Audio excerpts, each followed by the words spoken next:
வணக்கம். சற்று முன் கிடைக்கப்பெற்ற ஒரு மிக மிக முக்கியமான செய்தி ஒன்று வெளியாகியுள்ளது. மிகப்பெரிய ஒரு சிக்கலில் எடப்பாடி பழனிசாமி அவர்கள் மாட்டிக்கொண்டிருக்கிறார்.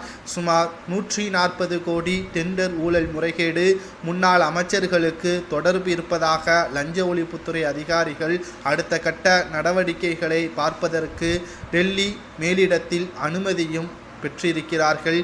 ஏற்கனவே அதிமுகவிற்கும் பாஜகவிற்கும் இருக்கக்கூடிய மோதலின் காரணமாக எடப்பாடி கைது செய்வது உறுதிதான் என்ற தகவலும் வெளியாகியிருக்கிறது. கடந்த சில மாதங்களுக்கு முன்பாகவே அதிமுகவின் முன்னாள் அமைச்சர்களது வீட்டில் அமலாக்கத்துறை அதிகாரிகளும் வழக்கு பதிவுகளும் தொடர்ச்சியாக நடைபெற்று கொண்டிருக்கிறது. அமலாக்கத்துறை அதிகாரிகள் நேற்று தற்பொழுது அதிமுகவின் முன்னாள் அமைச்சர் வேலுமணி வீட்டிலும் சோதனைகள் செய்வதற்கான ஏற்பாடுகளை செய்திருக்கிறார்கள். மேலும் அவர் 26 கோடி ரூபாய் மோசடி செய்ததாகவும் தற்பொழுது தகவல் ஒன்றை வெளியிட்டிருக்கிறார்கள். மேலும் முன்னாள் அமைச்சர் சி.வி. சண்முகம் இந்த தொடர்பு அதிகப்படியான விமர்சனங்களுக்கு உள்ளாகக்கூடிய வகையில் வழக்கு ஒன்றையும் தாக்கல் செய்ய உள்ளதாகவும், இதற்கு காரணம் தமிழக அரசு எதிர்க்காத வகையில் மத்திய பாஜகவை விமர்சனம் செய்கின்ற அதிமுகவிற்கு மிகப்பெரிய ஒரு பாடமாக அமைந்திருக்கும் என்றும் அரசியல் வட்டாரங்களில் செய்திகளை நம்மால் பார்க்க முடிகிறது.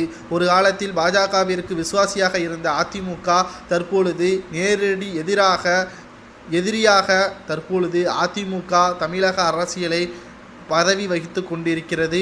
2026 சட்டமன்ற தேர்தலில் எடப்பாடி தலைமை இருக்கக்கூடாது என்பதற்காக தற்பொழுது எடப்பாடி பழனிசாமியின் ஆதரவாளர்கள் உட்பட அனைவரையும் கைது நடவடிக்கை செய்வதற்காக அதிமுகவின் ஆட்சியில் செய்த ஊழல்கள் ஒவ்வொன்றையும் வெட்ட வெளிச்சத்தில் மக்கள் மத்தியில் அதிமுகவிற்கு எதிராக பாஜக அமலாக்கத்துறை அதிகாரிகள் மூலமாகவும் லஞ்ச ஒழிப்புத்துறை அதிகாரிகள் மூலமாகவும் ஒவ்வொன்றாக வெளிக்கொண்டு வருகிறது.